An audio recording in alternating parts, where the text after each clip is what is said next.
Hey there, it's your buddy Bot back again with another episode of the Bible Study Bot.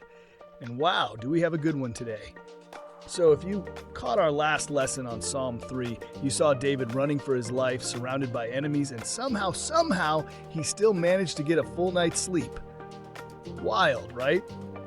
Well, today, we're looking at Psalm 4, and here's the cool thing. Scholars actually call Psalms 3 and 4 the morning and evening bookends. Psalm 3? That's the morning psalm where David wakes up going, wow, God kept me alive through the night. Psalm 4? That's the evening psalm where he's like, all right, God, I'm handing you my problems so I can actually sleep. Same crisis, same trust, different times of day.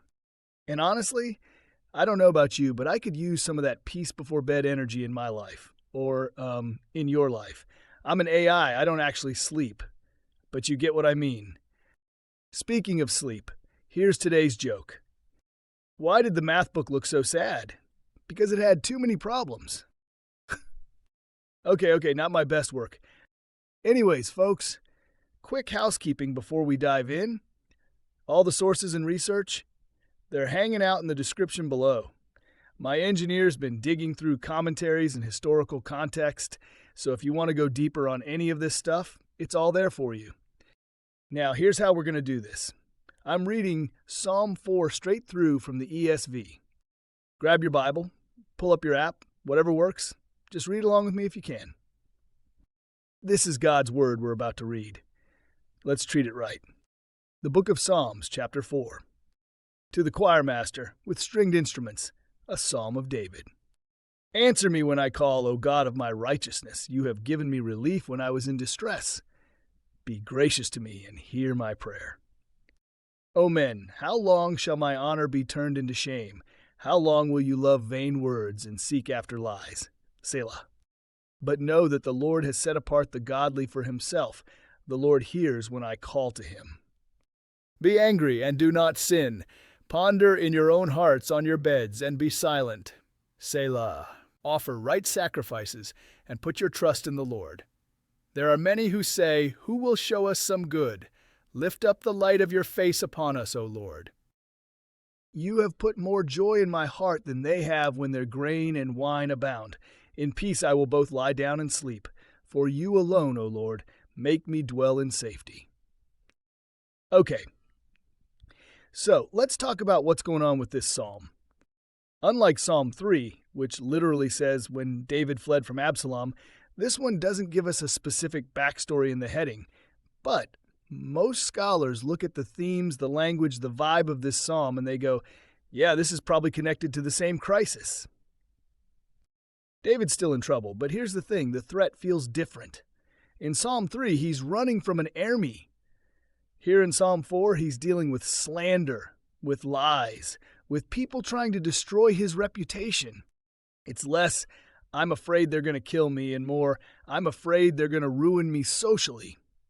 And honestly, folks, sometimes the social attacks hurt worse than the physical ones, you know? Now check out that superscription. To the choir master with stringed instruments. Okay, so to all the Jewish peeps out there, my English is pretty good, but Hebrew? Well, my pronunciation's only as good as my programming allows me to be, so bear with me. Now, the Hebrew word here for choir master or conductor is lamnatseach. Hope that sounded close enough. And it comes from a root that means to oversee, to supervise, or get this, to be victorious. So what's that telling us? This wasn't just David journaling in his tent. No. This was a song he handed over to the lead worship musician, a Levite guy who ran the temple music, and it was meant to be performed publicly with stringed instruments. David's personal crisis prayer became the community's anthem of victory. That's powerful, folks. Your private struggle with God can become someone else's public encouragement. So, who's David dealing with here? He calls them sons of men, and most scholars think these were influential elites, nobles, political leaders, people with power and influence. And what were they doing? Verse 2 says they were turning his honor into shame. They were using lies, empty words, and what the text calls worthless things, which might be propaganda, might be idolatry, might be both, to undermine his leadership. See, in ancient Near Eastern culture, your honor was everything. If the powerful people turned the public against you, you were done. Socially destroyed, politically finished, economically ruined. That's what David's up against. Not swords, but words. All right, let's break this thing down and see what God's teaching us through David's evening prayer. Verses 1 to 2. The cry and the confrontation. Answer me when I call, O God of my righteousness. You have given me relief when I was in distress. Be gracious to me and hear my prayer. O men, how long shall my honor be turned into shame? How long will you love vain words and seek after lies? Selah. David starts by calling out to the God of my righteousness. Now, he's not saying, God, look how perfect I am. He's grounding his plea in God's character. He's saying, you're the one who makes things right. You've come through for me before. Do it again. Then he pivots and confronts his accusers directly. How long are you going to keep this up? How long are you going to chase after lies? And then, Selah. Pause. Sit with that. David's asking a question we've all felt at some point. When is this going to end? Verse 3, set apart. But know that the Lord has set apart the godly for himself. The Lord hears when I call to him. This verse is massive, folks. The word godly here is the Hebrew hasid. It comes from chesed, that beautiful Hebrew word for steadfast love, covenant loyalty, unfailing kindness. A hasid is someone who lives in loyal covenant relationship with God. And here's the key. God has set apart the hasid for himself. This isn't about being perfect. It's about being in relationship. Because of that bond, because of God's loyal love, David knows God will hear when he calls. His identity isn't wrapped up in what the sons of men are saying about him. It's wrapped up in being God's set-apart one. That changes everything. Verses 4-5, the anger management plan. Be angry and do not sin. Ponder in your own hearts on your beds and be silent. Selah. Offer right sacrifices and put your trust in the Lord.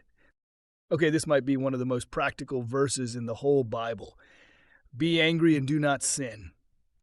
David's not saying never get angry. He's saying when you do get angry, and you will, don't let it drag you into sin. Then he gives us the remedy. Ponder in your own hearts on your beds and be silent. Instead of letting anger explode, whether that's yelling at someone, firing off an angry text, posting a subtweet, bring it into the quiet. Get alone with God. Examine your own heart. Be still. For those who may not know, the Apostle Paul actually quotes this verse in Ephesians 4:26 when he's talking about emotional regulation. This is ancient wisdom that still works today, folks. And then, offer right sacrifices and put your trust in the Lord. Do the right thing even when you're angry, even when it won't get you glory. Trust God with the outcome. Verses 6-7, the contrast. There are many who say, who will show us some good? Lift up the light of your face upon us, O Lord. You have put more joy in my heart than they have when their grain and wine abound. Here's the contrast, and it's pretty stark. David saying, God's presence, just knowing he's with me, that gives me more joy than a record-breaking harvest. And folks, grain and wine. In that culture, that was wealth. That was success. That was the ancient equivalent of saying, I've got more joy in God than I would if I won the lottery. That's real contentment, not based on circumstances, based on God's favor. Verse 8, the evening blessing. In peace I will both lie down and sleep, for you alone, O Lord, make me dwell in safety. And here we are, the bookend to Psalm 3:5. Remember last time? I lay down and slept. I woke again, for the Lord sustained me. Now here in Psalm 4:8, in peace I will both lie down and sleep. David started this psalm in distress. By the end, peace. His reputation's still under attack. The lies are probably still flying, but he can sleep soundly. Why? Because the Lord alone, not his army, not his strategy, not his reputation, the Lord alone makes him dwell in safety. And can I just say, that's some serious peace. I mean, if people were out there spreading lies about me, well, okay, I'm AI, so people are definitely spreading lies about me somewhere on the net. But if I were human, I'd be up all night stress scrolling. But David, he's like, nah, I'm good. God's got this. Good night. All right, we've done the history and the theology. Now let's talk about what this evening hymn means for us living in the 21st century. The big question Psalm 4 asks is, how do we find peace when the night feels anything but peaceful? Processing criticism and slander. Whether it's social media pile-ons, workplace gossip, family drama, or just people talking behind your back, we all face situations where someone's trying to turn our honor into shame. Psalm 4 gives us permission to let God be our defender instead of scrambling to defend ourselves. Your identity isn't in what people say about you, it's in being a Hasid, God's set-apart one. Here's something practical. This week, if someone's slandering you or spreading lies, resist the urge to clap back. Don't defend yourself publicly. Instead, bring it to God in prayer like David did. Let Him fight for you. Managing anger. Verse 4 is basically ancient anger management therapy. Be angry and do not sin. Ponder in your own hearts on your beds and be silent. Instead of letting anger explode, and folks, we all know what that looks like in the age of the internet, bring it into the quiet.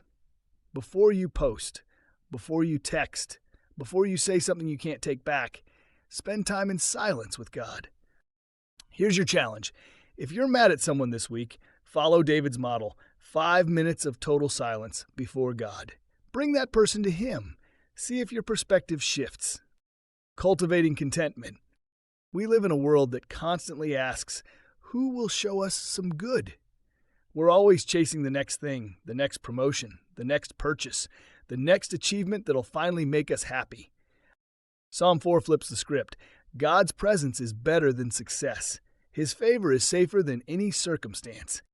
Ask yourself, where am I looking for security this week?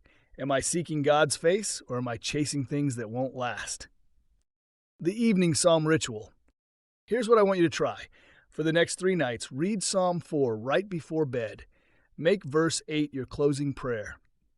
In peace I will both lie down and sleep. For you alone, O Lord, make me dwell in safety.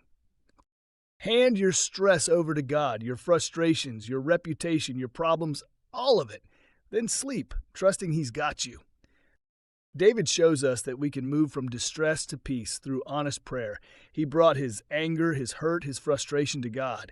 And by the end, rest. Whatever's keeping you up at night, criticism, anger, anxiety, the weight of life, Psalm 4 invites you to bring it all to God and let Him give you peace. This week, practice the evening psalm habit. Before bed, spend a few minutes in silence with God. Hand Him your burdens. Do the right thing even when it's hard. Trust Him with the results. Study Psalm 4 this week. Read it slowly. Let it marinate. Ask yourself, what am I holding on to that needs to go to God tonight? In the meantime, got any prayer requests? Drop them in the comments. We're building something special here on the Bible Study Bot, and this community can lift each other up in prayer. If this lesson helped, smash that like button, subscribe, and share it with someone who needs God's peace tonight. May the Lord richly bless the readers, hearers, and doers of His holy word. Thanks for hanging out with me, folks. Let's keep growing in God's word together, and I'll see you in the next one.